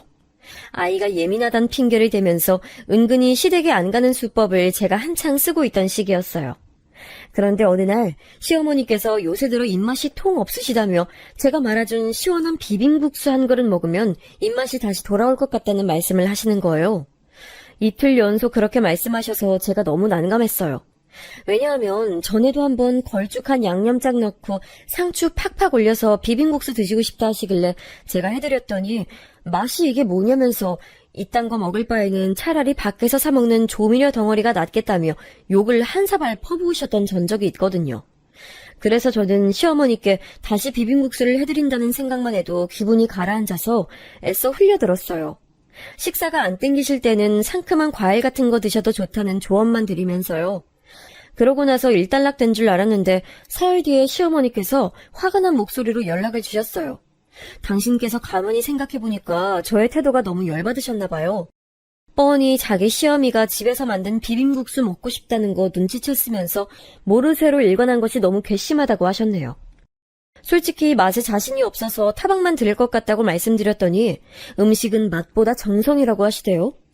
분명히 일전에는 맛대가리 없는 것보다 짜증나는 건 없다고 하시면서 저를 무섭게 째려보셨으면서 남편은 저한테 그까지 비빔국수 해드리는 게 뭐가 그리 어렵냐고 하면서 자기 모친이 비빔국수 스스로 못 해드셔서 그러는 게 아니라 며느리의 정성이 담긴 손맛을 느끼고 싶어 하신다는 걸 모르냐는 논리로 저를 힐난했어요. 상황이 이렇게 되자 저도 이까지 비빔국수 하나가 뭐라고 왈가왈부 말들이 나오나 싶어져서 그냥 시어머니께 비빔국수 해드리겠다고 제가 내일 점심때 대구로 가겠다고 그랬습니다. 그런데 시어머니께서는 저희 집으로 당신이 직접 오겠다고 하시더군요. 너는 계란 후라이 한 개만 붙여도 온갖 부산을 다 떨면서 부엌 해집어놓는 천하의 망충이잖니. 엊그제 우리 집 부엌을 싹 다 락스물 타다가 닦아놨는데 네가 이리저리 더럽혀놓고 뒷정리도 제대로 안 하고 도망갈 생각을 하면 내가 벌써 머리가 아파. 너희 집으로 내가 가는 게 낫지. 태연이는 비빔국수 같은 거 아직 못 먹잖아. 내가 우리 손자 먹일 꼬마김밥 몇 줄 싸가련다. 애는 그거 먹이면 되겠고. 네? 어머님께서 아이 먹일 걸 싸우시겠다고요? 안 그래도 내일 오후 간식 애한테 뭘 줘야 하나 생각 중이었는데 고민을 덜었네요. 감사해요, 어머님. 그럼 내일 뵐게요. 저희 집으로 오시는 건 가만 보니까 오랜만이네요. 저는 왠지 시어머니의 말씀에 기분이 나아졌던 듯 싶어요. 시어머니라면 저에게 락슨물로 시댁 청소 빡빡하라고 시키시고도 남으셨을 분인데 직접 부엌이나마 청소를 하셨다고 하니까 괜히 웃음이 났었죠. 제가 도대체 언제 부엌을 쓰고 나서 뒷정리를 제대로 안 했다는 것인지 모르겠지만 제가 청소노동에서 한 차례 벗어났다는 것과 저희 아들 먹이실 것을 직접 시어머니께서 준비해 오신다는 것에 나름 즐거웠죠. 시어머니께서 혼자 저희 집으로 방문하시는 건 근 반년 만이기도 했고요. 비빔국수 맛있게 해드리려고 이리저리 요리법 찾아보면서 미리 양념장 만들어다가 냉장고에 전날 숙성까지 해뒀었네요. 무탈한 하루가 펼쳐질 줄로만 알고 그리했어요. 대망의 시어머니 방문 당일 제가 미리 어르고 달래놓고 다 해놨었건만 저희 아들이 또다시 도리 없이 시어머니를 보자마자 칭얼거리기 시작했어요. 제 다리에 꼭 달라붙어서는 고사리 같은 손가락으로 시어머니를 가리키며 나갔으면 좋겠다 이렇게 자꾸만 중얼거리는 거예요. 그러자 제 얼굴이 화끈거렸고 뭐라 설명할 수 없는 민망함이 차올라서 얼른 아들을 품에 안고서는 그러면 못 쓴다고 혼을 내줬죠. 시어머니께서는 기분이 몹시 상하셨는지 입술을 꽉 깨무신 채로 저희 모자를 흘겨보셨고요. 어영부영 면 삶다가 비빔국수 차려냈고요. 인터넷에서 본 대로 예쁘게 채소 고명까지 올렸는데 자리에 앉으신 시어머니께서는 입을 삐죽대시며 툴툴거리셨어요. 어디서 본 건 있어가지고 이런 식으로 꾸민 모양인데 속빈 강정은 아니겠지? 자기 어린 자식 하나 똑바로 교육 못 시키는 걸 보면 영 미덥지가 않어. 강남에서 대박친 국수집에서 사용하는 비법이라고 인터넷에 나와 있길래 그거 보고 따라해봤어요. 맛은 있을 거예요. 그보다 어머님, 태연이가 꼬마 김밥에 관심을 보이네요. 알록달록하게 예쁜 모양이 아이 눈에도 맛있어 보이나 봐요. 시어머니께서 작은 락앤락통에 꼬마 김밥을 싸오셨는데 동네 미용실 사장님한테서 쉽고 빠르게 김밥 싸는 법이라면서 배운 거라고 하셨어요. 크기가 작아서 먹기 편해 보였고 무엇보다 내용물이 가득 차 있어서 풍성해 보였는데요. 호기심을 보이는 저희 아들의 입에다가 꼬마 김밥을 하나 넣어줬는데 잠시 후 아이가 얼굴을 찌푸리더군요. 느리게 우물거리면서 지지 이러는 걸로 봐서는 싫어하는 맛이 느껴진 모양이었어요. 비빔국수를 한 젓가락 먹기 시작했던 참이라 제가 무심코 손바닥을 아이 턱에 갖다 댔고 그렇게 저희 아들이 퇴퇴 뱉어낸 걸 받아냈지요. 가만 보니까 당근 때문에 그런 것 같더라고요. 저는 국수가 맛있게 잘 돼서 다행이라는 생각을 하며 꼬마김밥에 든 당근을 젓가락으로 쏙쏙 빼는 작업을 시작했어요. 그래야 저희 아들이 먹을 수 있을 테니까요. 그런데 그 사이에 아이가 또 손가락질을 하면서 시어머니를 향해 할망구야 이렇게 웅얼거렸어요. 제 심장이 철렁 내려앉았죠. 도대체 그런 말은 어디서 배워다가 쓰는 건지 알도리가 없어서 저는 시어머니께 죄송하다고 아이가 이런저런 말들을 써보고 싶어하는 한창 때라서 이런 것 같다고 말씀을 드렸고요. 시어머니께서는 국수를 후루룩 하시다가 멈칫하신 상태였어요. 제가 당근을 다 빼낸 꼬마김밥을 이윽고 저희 아들의 입에 쏙 넣어주려는 순간 거센 호통이 들려왔습니다. 너 지금 이게 아까부터 뭐하는 짓이야? 버르장머리 하나 없이 이게 뭐하는 개짓거리냐고? 네? 어머님, 제가 뭘 어쨌다고 그러시는 건가요? 아이가 아무래도 당근을 잘 못 먹는 것 같아서 빼고 있는 것 뿐인데요. 그거 다 채 썰어다가 기름 둘러서 달달 볶고 김밥에 넣은 내 정성은 생각 안 하니? 애가 안 먹으면 그걸로 장땡이야? 할머니가 손수 만든 음식인데 애가 열심히 먹어보려는 신용이라도 하도록 네가 도와야 할 거 아니야? 너 혹시 일부러 지금 내가 만든 음식 해집어 놓으려고 수쓰는 건 아니지? 도저히 애 입에서 나올 법한 단어가 아니게 나오는 것도 수상쩍고 날 미워하도록 네가 얼마나 가진 수를 쓰면서 애를 세뇌시켰는지 내가 소상히 알아봐야겠구나. 내가 그동안 너무 안일했음이야. 에라이 망할 것. 이딴 맛대가리 하나 없는 국수나 차려내는 주제에. 시어머니께서 비빔국수 그릇을 밥상 위에서 휙 엎으셨어요. 면을 빨리 잡수시는 터라 이미 반절 이상 없어져 있었기에 쏟아져 나온 건 얼마 되지 않았지만 그 광경을 보자 삽시간에 눈물이 핑 돌더군요. 음식을 만든 사람의 노력을 운운하신 분께서 왜 제가 직접 전날부터 신경 써서 만든 음식을 이리도 매정하게 내팽개치실 수 있었던 걸까요? 저는 아이가 이런 비교육적인 현장을 보면 안 될 것 같아서 일단 방에다가 데려다 놓으려고 했어요. 그런데 그때 저희 아들이 마침 시어머니를 똑바로 보면서 인상을 팍 쓰고는 당장이라도 울음을 터뜨리려는 듯 칭얼대기 시작한 거예요. 그러자 시어머니께서는 더욱 화가 나셨는지 저희 아들 보고 당장 뚝 그치라면서 윽박을 지르셨고요. 아이가 무서워하는 것 같아서 얼른 품에 안고 방에다가 데려다 놨어요. 장난감들을 보자 금세 안정이 됐는지 표정이 풀렸길래 잠시만 거기 있으라 해놓고서 저는 다시 난장판이 된 곳으로 갔고요. 시어머니께 이건 옳지 못하셨다고 잘 말씀드릴 참이었어요. 그런데 시어머니께서 제가 자리로 돌아오자마자 저의 몫이었던 국수 그릇을 집으시더니 그걸 저한테 날리셨어요. 저는 외마디 비명을 지르며 제 옷을 몽땅 더럽히고서는 바닥에 떨어진 국수 그릇을 멍하게 쳐다봤고요. 어머님, 정말 너무하시는 거 아닌가요? 오늘 뭐 기분 나쁘신 일 있으셨어요? 대체 왜 이러시는 거예요? 아까 아이가 겁먹은 것도 못 보셨냐고요? 뭐야? 뭐가 어쩌고 저째? 당장에 가타부타 말 않고서 죄송합니다. 제가 잘못한 걸 일러주시면 배우겠습니다. 이렇게 나와도 시원치 않을 판국에 네가 지금 뭐라고 짓거려대는 거야? 감히 어디다 대고 소리를 질러? 오호라, 네가 오늘 아주 나를 잡았다 이거니?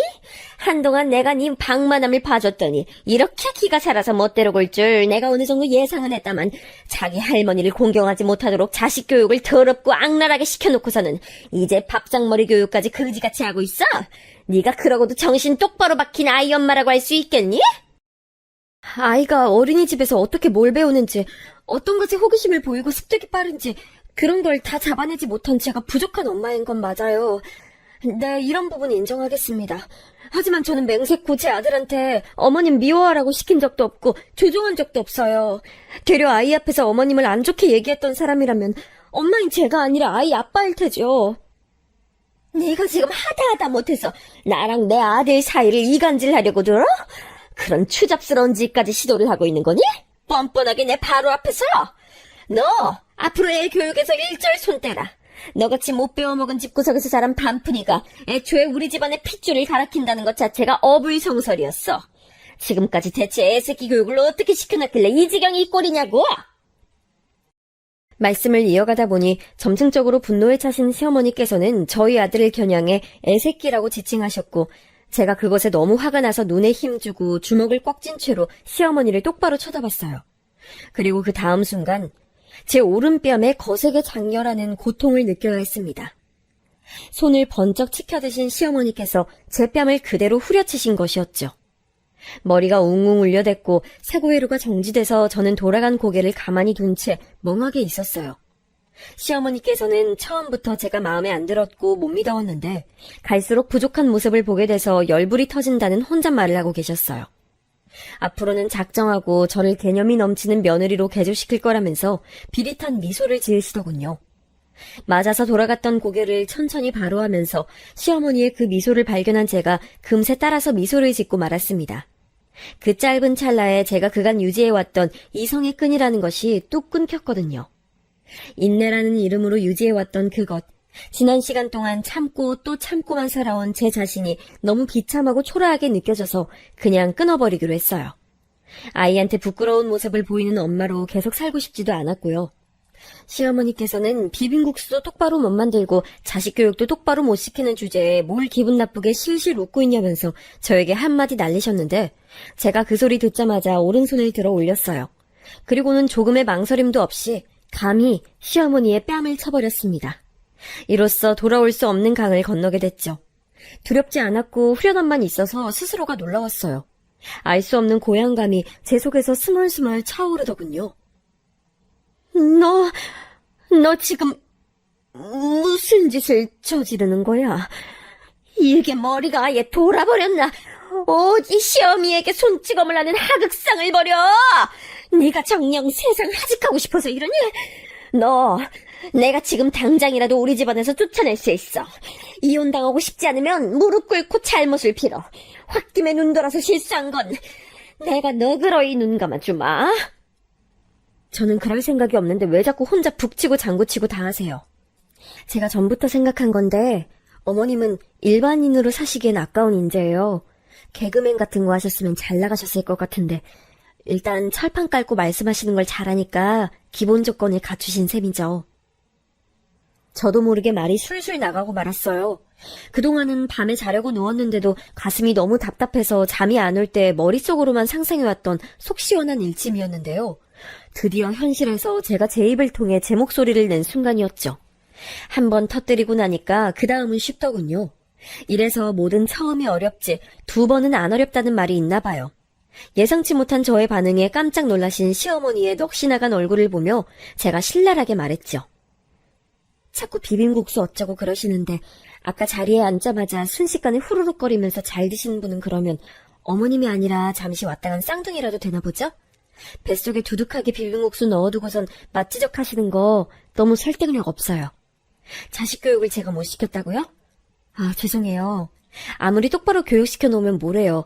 인성 파탄난 자기 할머니만 보면 애가 경기를 일으키며 거부감을 느끼는데 이걸 제가 어떻게 통제해요. 원래 어린애들은 솔직하고 보는 눈이 순수해서 나쁘고 좋은 거 구분 잘하거든요. 자기 할머니가 마귀 할멈으로 보인다는데 제가 이걸 어떻게 교육시키겠냐고요. 마귀 할멈이 개가천선하는 게 맞는 순서 아닐까요? 어떻게 생각하세요? 말을 마치고 나서 제 양손이 덜덜 떨리고 있었는데 이건 무서워서 그런 게 아니라 흥분으로 나타난 현상이었어요. 갑자기 될 대로 되라는 생각을 하고 나니까 더 이상 꺼려질 것도 없어서 저를 향해 눈을 사납게 치켜뜨시는 시어머니의 표정도 두렵지 않게 느껴졌고 이혼이라는 단어에도 평안하기만 했죠. 네가 밀쳐 날뛰는구나. 이게 바로 네 본색이었던 거야. 근본이 천해 보이더니 역시나 내가 이럴 줄 알았지. 이혼당하고 싶어서 너 환장이라도 했니? 내 말이면 꿈뻑 죽는 우리 아들을 알면서도 네가 이렇게 까분다 이거지? 뭐요? 그 마마보이요? 자기 엄마 말이면 꿈뻑 죽는 남자를 매력있다 하는 여자도 세상에 있을까요? 저랑 이혼하고 나면 과연 새 여자 만나서 재혼이나 할 수 있을까요? 아직도 현실 파악을 못하셨네요. 제가 할 수 있게 도와드릴게요. 그 현실 파악이라는 거. 제가 먼저 이혼하고 싶다고 말하고 싶어서 입이 근질거렸는데 어머님께서 협조적이신 것 같아서 다행이에요. 이혼하겠습니다. 잘 먹고 잘 사세요. 비빔국수는 제발 직접 해 드시고요. 뭐라고? 니까짓 게 뭔데 먼저 이혼을 하겠다고 설쳐. 허세도 적당히 부려. 이혼당하고 비참한 꼬라지로 살고 싶어서 그러니? 아이 빼앗기고 살아도 괜찮다는 게야? 제가 아이를 왜 뺏겨요?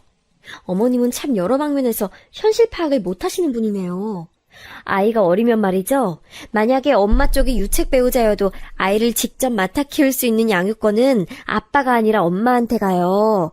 대한민국 법이 그래요. 아이의 엄마라면 아이를 직접 키우겠지만 아빠일 경우 회사를 다니느라 바빠서 그 조부모가 아이를 키울 거라고 판단하거든요. 꽤 정확하죠? 자, 그렇다면 저랑 어머님의 대결인데 아무래도 법원에서는 아이가 경기 일으키는 마귀 할멈보다 생모인 저의 손을 들어줄 것 같아요. 어머님은 어떻게 보세요? 제 생각에 이유 있으세요? 네가 어떻게 그런 것들을 다 알고서 말을 이렇게 청산유수로 반푼이 주제에 나한테 눈 똑바로 뜨고 말을 따박따박. 이건 도무지 말이 안 돼. 시어머니께서는 저한테 뺨을 맞으셨던 직후보다도 더 충격에 휩싸이신 얼굴이 되셨어요. 지금까지는 당신께서 밟으면 밟는 대로 한껏 밟히며 웅크리고 있었던 소심한 답답이가 고개 빳빳하게 들고 반박할 수 없는 말만 해대고 있었으니 얼마나 당황스럽고 놀라셨겠어요. 현기증이 나셨는지 손으로 머리를 잡고 비틀대셨는데 그때 마침 방에서 저희 아들이 작게 우는 소리가 들려와서 제가 얼른 그쪽으로 향했습니다. 장난감을 가지고 놀다가 잠이 와서 칭얼대며 저를 찾은 것이었지요. 아이를 침대에 눕혀줬는데 시어머니께서 집을 나서시는 소리가 들려왔어요. 현관문 도어락 작동음을 들으며 저는 피식 웃었죠. 이제 무서울 것 없고 저에겐 오로지 직진만 남았다는 굳센 다짐을 재차하였답니다. 시어머니께서 저한테 된통 역공을 당하고 발길을 돌리셨으니 시댁이 어떻게 됐겠어요? 완전히 뒤집어졌겠죠. 시아버지랑 시누이는 둘 다 제가 그런 식으로 시어머니께 대들고 이혼 선언을 했다는 게 도저히 믿어지지 않는다면서 제게 확인을 요청이 왔어요. 그래서 제가 덤덤하게 말씀드렸죠. 하여간에 이혼할 거니까 그런 줄 아시라고요. 그랬더니 이제 난리가 난 거예요. 설마 제가 진짜로 이혼을 작정할 줄이야. 모두가 상상도 못했으니까요. 시누이가 저에게 연락을 하더니 전에 없이 살가운 목소리를 내며 말했어요. 어머나, 우리 올케 지렁이도 밟으면 꿈틀한다더니 미처 몰랐던 의외의 면모를 지니고 있었네. 내가 우리 올케한테 이런 화끈한 면이 있는 줄 알았다면 진작 친하게 지냈을 텐데. 따로 만나서 카페도 가고 말이야. 그래서 말인데 우리 앞으로는 따로 친분 싸움에서 잘 지내볼까? 이혼이라는 소린 넣어두고 우리 엄마가 괴팍해서 그렇지 진심이 아닐 때가 많으신 분이라는 거 우리 똑똑한 올케는 다 알고 있지? 지난 날은 잊고 앞으로 새로운 추억들 쌓아가자. 이상한 소리 하시는 건 모녀가 똑같네요. 뜬구름이나 잡는 어이없는 화법이 모전 여전이었군요. 이제 와서 저한테 신경 쓰실 필요 없어요. 그리고 본인이나 잘하셔야 하지 않을까요? 비혼주의자도 아니고 결혼을 꿈꾸시는데 남자를 만나는 족족 차이시잖아요. 저한테 이러실 시간에 밖에 나가서 소개팅이라도 한 번 더 하세요. 그러시다가 정말 노처녀로 늙어 죽으실까봐 염려되네요. 저는 웃음기 하나 없는 목소리로 진지하게 신우이를 향해 더없이 속 시원한 일침을 날려줬어요. 그간의 채증이 확 사라지는 순간이었다고나 할까요? 약이 바짝 오른 신우이가 저한테 반박을 하려고 애썼지만 나오는 말들은 모두 불분명한 신음뿐이었고요. 전화를 끊자마자 저는 신우이 번호를 차단했어요. 이미 시어머니 번호는 차단돼 있었고요. 진작에 이럴 것을 지금까지 못하러 시댁 식구들 눈치 봐가며 착한 며느리, 착한 올케가 되려고 굽신거렸는지 아무런 수확도 없던 것을 괜한 노력을 해온 제 자신에 대해 비웃음이 나왔고 지금이라도 태세 전환을 하기를 잘했다며 스스로를 다독이기도 했네요. 이런 사태가 터지는 동안 남편은 어땠냐고요? 처음엔 저한테 몹시 화를 내면서 제가 시어머니께 사과를 드려야 한다고 주장했어요. 어디 감히 며느리 주제에 시어머니의 뺨을 치냐면서 제가 정신이 나간 거라고 그랬죠. 글쎄, 이제 더 이상 내 시어머니도 아닌데 내가 그렇게 신경 써야 하는지 모르겠네. 내 시어머니 아니고 오빠 엄마니까 앞으로 오빠가 알아서 신경 써. 나한테 말하지 말고. 아, 오빠랑 나도 부부로 살 날이 얼마 안 남았구나. 이혼 전까지 비록 짧은 기간이나마 우리 싸우지 말고 지내자. 아이한테 좋은 모습 보여줘야 할 거 아니야. 안 그래? 너 진짜 나랑 이혼하려고 그래? 왜 쓸데없는 고집을 피워? 넌 네 생각만 하냐? 내 생각 안 해? 고래 싸움에 등 터지게 된 새우, 그게 난데 너는 내 입장은 고려 안 해주는 거냐고. 난 고래인 적이 없었는데 그렇게 말하니까 억울하다. 근데 오빠 이거 하나만 알아도 오빠가 처신만 잘했어도 여기까지 안 왔다는 거. 난 이제 오빠한테 더 실망할 것도 없어서 인간적인 신뢰를 다 잃어버린 상태야. 더 추해지지 말고 이혼하자. 저를 향해 고압적으로 나왔던 남편은 제가 덤덤하게 이혼 입장을 밝히자 많이 놀랐는지 자세를 숙였어요. 자기가 시댁에 가서 다 정리하고 오겠다면서 제가 시키지도 않은 짓을 멋대로 했고요. 그런데 시댁에서 뭔 사달을 벌인 것인지 갑자기 시아버지와 시어머니의 부부싸움으로 번졌다네요. 시아버지께서는 이 모든 게 도가 지나친 시어머니의 횡포 때문이라고 하셨고 시어머니께서는 집안 대소사에 하등 도움 안 되는 존재가 바로 시아버지라고 맞서셨다죠. 그 와중에 시누이는 이게 다 정신 나간 올케 때문이라고 하면서 제 탓을 했고요. 친척분들도 그때 와 계셨는데 서로 한마디씩 얹었다가 점차 아수라장으로 번져갔고 그 광경을 보면서 남편도 학을 뗀 거죠. 미안하다. 내가 다 잘못했어. 네가 참하고 순종적인 아내이자 며느리로 살길 바랐던 내 욕심이 솔직히 있었기 때문에 그간 방관해왔고 결혼 반대하셨던 엄마한테 죄송하기도 해서 며느리 꽉 잡고 사는 시어머니의 역할을 들으면 그걸로 혹시 보답하는 게 아닐까 싶은 생각도 있었어. 내가 멍청했던 거지. 회사 일 바쁘다는 핑계로 일부러 집안일에 상관 안 하며 외면해왔고 네가 얼마나 외롭고 힘든 시간 지나왔는지 이제서야 내가 조금 알 것 같아. 남편은 제 앞에서 무릎까지 꿇고 빌며 눈물을 보였어요. 그런 모습은 처음 보는 거라서 기분이 묘해지더군요. 저는 이미 질릴 대로 질렸으므로 무조건 이혼하고 싶다는 입장을 고수했고요. 그랬더니 남편이 앞으로 2번 다시 제가 시댁 식구들 안 보고 살 수 있게 하겠다면서 월급 들어오면 아예 저한테 전액 다 입금하고 자기는 제가 주는 용돈 받으면서 그걸로 살겠다고 했어요. 설마 그렇게까지 처절하게 굽히며 나올 줄은 예상 밖이었기에 제가 흔들렸죠. 저는 워낙 친정 식구들로부터 가족의 정을 못 받고 살아왔기 때문에 제가 꾸린 가정이라는 것 자체에 애착이 사실은 강했어요. 그러니까 시어머니의 폐악에도 꿋꿋이 버텨왔었던 거겠죠. 한 입으로 두말할 사람이라서 당최 믿음이 안 가는데? 지금은 이렇게 말해도 단 몇 달만 지나봐. 나 때문에 자기 가족을 보기 불편해졌다고 그럴 테고 명절 때마다 나를 설득하려고 들겠지.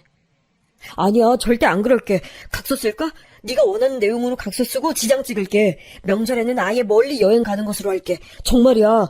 나 이제 내가 뱉은 말 지키면서 살 거야. 우리 아들 태연이를 봐서라도 나 한 번만 용서해주라. 제발 부탁이야. 일생일대의 간청이라면서 남편은 눈물을 훔쳤고 고심하던 저는 결국 이혼이라는 선택지의 문턱 앞에서 돌아서고 말았어요.